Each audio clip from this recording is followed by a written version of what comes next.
Binge Audio présente. Salut, c'est Thomas Rozek. Plus que jamais, en cette année 2021, l'extrême droite fait étalage du paradoxe permanent sur lequel s'est construit son histoire, avec, en miroir, ses deux visages. Le premier, qui se veut policé et sérieux, qui est celui qu'elle présente à ses potentiels électeurs et qui est aujourd'hui brandi en ligne éditoriale chez certains médias ou chez certains commentateurs professionnels de l'actualité, une chose impensable il y a encore quelques années. Le second visage, c'est sa face cachée, celle de son goût sans cesse renouvelé pour le coup de poing, la clandestinité, voire l'action violente, le meurtre, l'attentat. Cette réalité, on l'a par exemple très bien perçue début octobre avec la mise au jour par la police de l'existence d'un projet de tuerie de masse fomenté par un admirateur d'Adolf Hitler.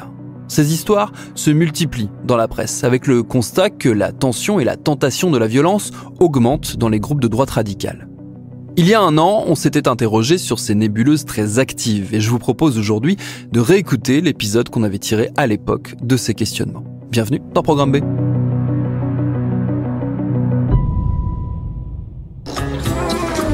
Bonjour. Bonjour. Est-ce qu'il serait par hasard possible, j'ignore si ça existe, de consulter un fichier sur lequel il y aurait les noms et adresses d'anciens nazis établis au Brésil? Il y a forcément une amicale d'anciens nazis ou un club, une association. Et l'an dernier, donc, j'avais évoqué ces sujets avec mon confrère Pierre Plotu. Il est journaliste indépendant, notamment pour Slate ou Libération. Il signe souvent avec son camarade Maxime Massé de passionnants papiers sur ces zones infra de l'ultra-droite. Et j'avais commencé par lui demander à quel point l'idée d'une forme de grand soir nationaliste, de guerre ou d'insurrection armée d'extrême droite était répandue dans ces milieux. L'idée du grand soir, elle est commune à beaucoup de groupuscules surtout. Ouais. Cette notion du coup d'État, de la prise du pouvoir, de beaucoup de choses. Il suffit de voir que février 36 est toujours un fantasme et toujours quelque chose de célébré dans la mouvance, comme la fois où le pouvoir a failli être pris.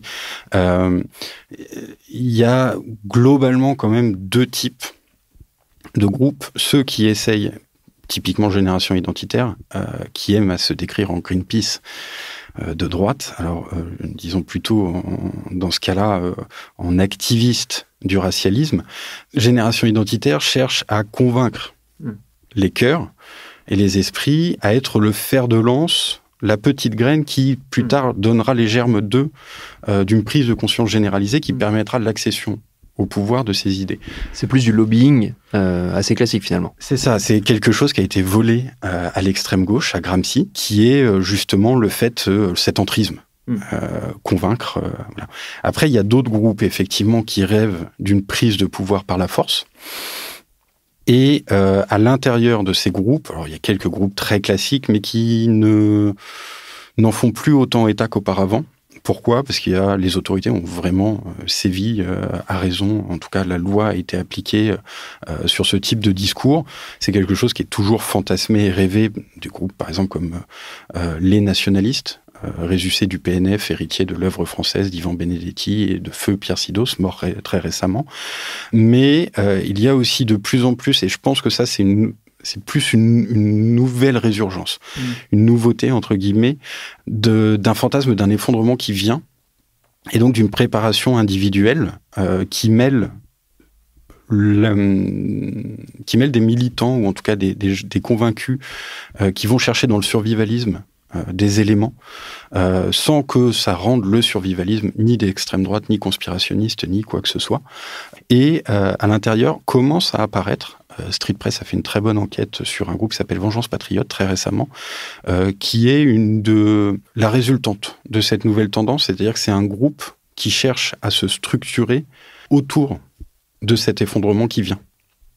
Ils attendent l'effondrement, puisqu'il vient, il est imminent, et à côté de ça, le jour où ça surviendra, il faudra être prêt, organisé, entraîné, suffisamment nombreux pour être en mesure de prendre le pouvoir. Et ça, c'est effectivement quelque chose qui, encore une fois, on en est vraiment aux prémices. Quelle est la pensée politique derrière dans le cas spécifique de Vengeance Patriote, j'ai envie de dire qu'elle est très éthérée. Le groupe lui-même dit accueillir des gens de toutes les mouvances, du néo-nazi au simple patriote, disons ça comme ça. En tout cas, c'est le mot qu'ils utilisent. La notion n'est pas tant celle de l'idéologie politique. On se battra après pour savoir qui a raison, entre guillemets. Mais c'est plus celle, en fait, de la prise du pouvoir par les vrais Français. Pour beaucoup, mais pas tous, ça signifie la race blanche, la restauration du pouvoir, de la primauté du pouvoir de la race blanche sur son aire géographique dédiée, qui est notamment la France. Il y a encore une autre, je ne sais pas si c'est la dernière, mais il y a encore une autre typologie de militants, de convaincus qui, eux, fantasment une guerre raciale. Alors, cette guerre raciale, pour certains, elle est déjà en cours. Pour d'autres, elle vient, elle est inévitable, et c'est effectivement l'affrontement communautaire. C'est celle, typiquement, que craignent les services de renseignement. Pourquoi ? Parce que c'est l'autre bord de la pièce du terrorisme.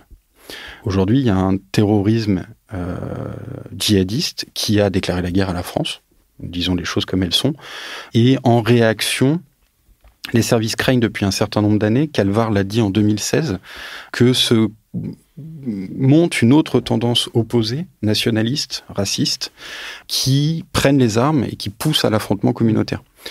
C'est une tentation qui est réelle. Aujourd'hui, dans la communication d'énormément de groupes, des plus radicaux des radicaux aux moins radicaux des radicaux, tous parlent des autres qui nous mèneraient une guerre, qui nous auraient déclaré la guerre et qui nous attaqueraient parce que nous sommes ce que nous sommes. Et donc il faut attaquer parce qu'ils sont ce qu'ils sont. C'est la définition première quand même du racisme, le rejet de l'autre. Et ça, c'est une mouvance toutes les mouvances décrites se recoupent toutes les unes des autres. Il n'y a pas de groupe qui est fer de lance de l'un ou de l'autre. On va retrouver, en fonction des différents militants, chacun à leur échelon, une pincée de ceci, une poignée de cela. Mais effectivement, cette préoccupation première de la race, et donc de ces résultantes que sont la couleur de peau, la nationalité de sang, mais aussi la religion, c'est quelque chose qui se développe, et c'est, à mon sens en tout cas, un sujet qui est important, notamment parce que pendant longtemps, la religion a été un vrai casus belli. La religion catholique, la chrétienté a été un vrai casus belli entre beaucoup de ces mouvances qui, du coup, ne pouvaient pas s'entendre. Un paganiste néo-nazi ne pouvait pas s'entendre avec un pétainiste fondamentalement convaincu du fait que les Français sont catholiques. Et c'est quelque chose qui est en train de se dépasser. Il y a une nouvelle mouvance nationale catholique, donc qui est Franco, typiquement, a été qualifié par les historiens de national-catholique. C'est une forme de fascisme qui repose énormément sur la religion. C'était Civitas en France, historiquement. Et il y a une nouvelle mouvance qui est en train de naître. Je pense typiquement à l'Alvarium, à Angers, Jeunesse Saint-Roch à Montpellier, un certain nombre de groupes comme ça, qui sont des groupuscules, hein. On parle de quelques dizaines de membres à chaque fois, voire même parfois moins, mais qui, de plus en plus, ont des notions identitaires, idéologiquement, qui incluent la religion comme une des briques premières de qu'est-ce que être français aujourd'hui. Un vrai français, selon eux en tout cas. Une des choses qui m'intrigue dans tout ça, c'est le goût pour la clandestinité. J'ai l'impression que c'est pour le coup quelque chose qui ne bouge pas avec le temps. Ce besoin de faire les choses de manière cachée, d'avoir des groupes WhatsApp où on échange des trucs, enfin, cette envie d'être caché. Telegram est beaucoup utilisé. C'est le gros outil aujourd'hui qui permet à la fois de toucher du monde, de les toucher dans un autre cadre que celui des réseaux sociaux, qui est un cadre semi-privé, même si tout est ouvert, hein, et en même temps qui permet de s'adresser d'une manière, un peu comme dans une boucle WhatsApp, justement, beaucoup plus proche de son auditoire. Un certain nombre de grandes figures de l'extrême droite aujourd'hui, par exemple Damien Rieu, qu'en est la tête de pont pour ne pas le citer, donc attaché, collaborateur de l'eurodéputé RN Philippe Ollivier au Parlement européen, donc, et ancien identitaire, créateur, cofondateur, avec un certain nombre d'autres de Génération Identitaire, qui est donc le mouvement de jeunesse à la base du bloc identitaire, lui-même héritier de Unité Radicale, groupe interdit puisque Maxime Brunery, qui a essayé d'assassiner Jacques Chirac le 14 juillet sur les Champs-Élysées, en était militant. Donc voilà, pour situer un petit peu qui est Génération Identitaire, quelle est sa filiation. Damien Rieu se sert énormément de Telegram pour relancer, créer sa communauté, l'animer et s'adresser à elle d'une manière extrêmement plus intime que c'est fait sur les réseaux sociaux. Ça crée une communauté d'esprit, de fête, d'action militante au sens propre, une nouvelle forme de militantisme qui est totalement dématérialisée. Après, le goût pour la clandestinité, il y a deux choses. Premièrement, il est, entre guillemets, un passage obligé quand on veut se donner le grand frisson du militantisme quand on est jeune, qui est quand même un des marqueurs principaux de cette mouvance et de toutes les mouvances radicales en général. Et également, le racisme est toujours interdit par la loi. La haine, l'appel à la haine est interdit par la loi. Et à un moment donné, exprimer un certain nombre d'idées publiquement est condamnable, tombe sous le coup de la loi. Alors, il y a presque eu l'État a presque délégué cette tâche aux réseaux sociaux. Maintenant, on regarde si une chaîne est fermée, ouverte, censurée, modérée, etc. Mais il y a aussi des procès. Et à un moment donné, construire des outils qui permettent, de ne pas sortir du cadre privé, parce que l'appel à la haine, c'est bien quelque chose qui doit être fait dans un cadre public ou semi-public. C'est une appréciation après qui revient au juge, mais c'est un des éléments, l'incitation à la haine. Et donc, cette clandestinité est quand même indispensable pour exprimer un certain nombre d'idées. Sur la question des armes, sans tomber dans le fantasme ou dans l'angoisse, il y a quand même une inquiétude qui est légitime, notamment du fait de l'organisation de ces groupes. C'est quelque chose sur lequel tu as enquêté, notamment pour Libération. Oui, alors déjà, la question des armes en France, il faut sortir du fantasme, du fait qu'il n'y a pas d'armes en France. Il y a des millions, les estimations parlent de plusieurs millions d'armes en circulation en France, de manière légale. Les armes en France sont principalement d'accès légal. C'est très facile aujourd'hui d'aller, et c'est un vrai sport, d'aller sur un champ de tir, prendre une licence de tir, de s'entraîner au tir, et au bout de quelques mois, généralement 6 mois, peut-être un peu plus, ça dépend de l'assiduité, des capacités, etc., on peut obtenir l'autorisation, le permis de détenir une arme de catégorie B. Une arme de catégorie B, c'est quoi? Typiquement, c'est une Kalachnikov. C'est un Uzi. C'est un M16. C'est un pistolet comme ceux qu'ont les policiers. Ces armes ne sont pas sont spécifiques en ce sens qu'elles ne peuvent pas tirer en rafale. Notamment, par exemple, ce sera une Kalachnikov qui tirera balle par balle, mais ça reste une vraie Kalachnikov qui tire les mêmes balles que sur n'importe quel théâtre d'opération. Moi, je suis allé sur un champ de tir assez récemment dans lequel quelqu'un tirait avec un M1 Garand à verrou, donc un vieux fusil de la Seconde Guerre mondiale en bois très lourd qui tirait du calibre 308 Winchester. C'est du gros calibre, ça fait des gros booms quand ça tire, on le sent dans sa cage thoracique. Et un autre monsieur à côté, charmant au demeurant, tirait lui avec un G36. Donc les G36, c'est le nouveau FAMAS de l'armée française. C'est la nouvelle arme de dotation de l'armée française qu'il détenait légalement. Donc, sans parler, à côté de tout ça, de tous les fusils de chasse de calibre 12. Je ne sais pas si vous avez déjà vu un fusil de chasse et une cartouche de chasse, mais enfin, ça fait des trous, quoi. On parle de vrais fusils. Ça, c'est une arme de catégorie C pour laquelle il suffit d'avoir sa licence sans l'autorisation supplémentaire pour pouvoir l'acheter et la détenir. Et acheter les munitions, etc. On peut détenir jusqu'à une 12aine d'armes, ce me semble. Je ne suis pas un spécialiste. Mais voilà. Donc, les armes en France, c'est quelque chose qui existe. Et on est même un des pays développés, entre guillemets, qui a un ratio armes par habitant le plus élevé. À partir de là, la tentation pour les armes, j'ai envie de dire qu'elle n'est pas spécifique à l'extrême droite, mais qu'effectivement, il y a, dans cette logique de préparation à l'effondrement qui vient, dans cette logique de préparation à l'affrontement qui vient également, ou qui serait en cours, il y a une vraie tentation pour les armes à l'extrême droite. Pour Libération, Maxime Massé et moi-même avons enquêté sur un club de tir basé en Bretagne qui s'appelle Herminabil, qui n'a pas de local, pas de champ de tir, dont le président est quelqu'un connu pour ses... En tout cas, les témoignages qu'on a recueillis, qui est quelqu'un qui est connu pour sa haine des migrants, je cite, le témoignage de quelqu'un qui le connaît très bien, qui l'a fréquenté. On a appelé la fédération française, dont le président nous a répondu qu'ils étaient effectivement inquiets de ce club de tir précisément. Ils veulent pas de ça chez eux, en gros. Et ils sont en train de voir les recours pour interdire ce club. Ce club, donc, qui n'existe que sur Internet, qui a une page Facebook et un site Internet, on peut y adhérer en ligne, de toute la France, sans aucune exigence de quoi que ce soit de la part du club. À part le fait de payer sa licence, qui est un prix plus que modique.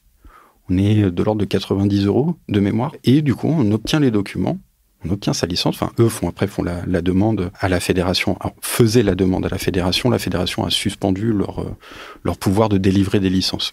Et à partir de là, on avait une autorisation de détention d'armes de catégorie C.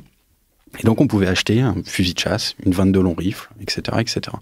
Et après, en allant au champ de tir local, en remplissant, ce qu'on appelait avant le carnet de tir, mais en fait, en obtenant un avis favorable, en faisant les démarches nécessaires, on demandait au club Hermine-Habile un avis favorable, ce qui permettait de demander à la préfecture, qui en délivre énormément. Il y a assez peu de contrôles, il faut être honnête, ou en tout cas la question se pose sur ces contrôles, d'obtenir une autorisation de détention d'armes de catégorie B jusqu'à 5 ans, et donc de pouvoir acheter des armes de bien plus gros calibre.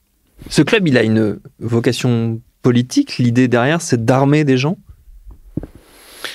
Hermine-Habile est très prudent dans sa communication. Le visuel du groupe, c'est une hermine, un drapeau breton. Donc l'hermine blanche est un symbole breton. Un drapeau breton, etc. Rien de particulier. Par contre, moi, mon attention, elle a été attirée notamment sur la crosse du fusil, il y a 2 haches entrelacées, qui est effectivement quelque chose qui est très courant à l'extrême droite, sont les initiales de Heil Hitler, mais c'est aussi quelque chose qui revient énormément avec le 88 qui fait aussi référence à David Lane, mais voilà, c'est quelque chose un imaginaire très présent dans l'extrême droite, et surtout, ce club a fait sa publicité sur Telegram, sur un canal qui se présente sous le nom des vilains fachos. Les initiales, c'est LVF. LVF, c'est la Légion des volontaires français. Ce sont les Français qui étaient volontaires pour aller se battre avec les nazis pendant la Seconde Guerre mondiale. Et qui, sur ce canal, les administrateurs faisaient la publicité d'Hermine-Habile et donnaient le contact de la personne à contacter. Dans les commentaires de la chaîne, un internaute ou un utilisateur de Telegram a publié des captures d'écran d'échanges avec le compte Hermine-Habile, qui commence, et c'est assez exceptionnel, par Shalom Goy, de mémoire, avec un sticker d'Adolf Hitler. Hermine-Habile répond « Shalom, qu'est-ce que tu veux ?» sans être ni choqué de cette entrée en matière, qui est quand même spéciale, et qui était au courant du fait que sa publicité était faite sur le canal Les Vilains Fachos, un canal estampillé d'extrême droite, dans lequel on fait l'apologie du racisme, du nazisme, et il pullule les appels à s'armer en vue de la guerre raciale, ou à se préparer en vue de la guerre raciale, voire même les appels à la guerre raciale. Donc il n'y a pas d'annonce officielle du fait que ce groupe existe uniquement pour armer les gens, mais il y a un faisceau de présomption qui laisse penser que c'est le cas. Un ancien président de club de tir qu'on a pu contacter dans le cadre de cette enquête pour Libération nous a confié que, à son sens, à lui, personnellement, faut-il en tirer des généralités, je pense qu'il faut rester prudent, mais à son sens, à lui, il a vu de plus en plus arriver récemment des gens qui venaient et qui s'en cachaient pas, uniquement pour pouvoir acheter une arme. Pour de la légitime défense ou autre. Lui nous dit, et on a tendance à le croire, que c'était des gens qu'il avait tendance à refouler. Un peu comme il existe aussi des gens qui viennent, qui portent tous les stigmates, entre guillemets, de ce qui pourrait les associer à l'islam radical, qui ont aussi tendance à être conduits gentiment vers la sortie. Mais voilà, pour lui, il y a effectivement cette tendance qui est plutôt neuve, et en tout cas dont il s'inquiète.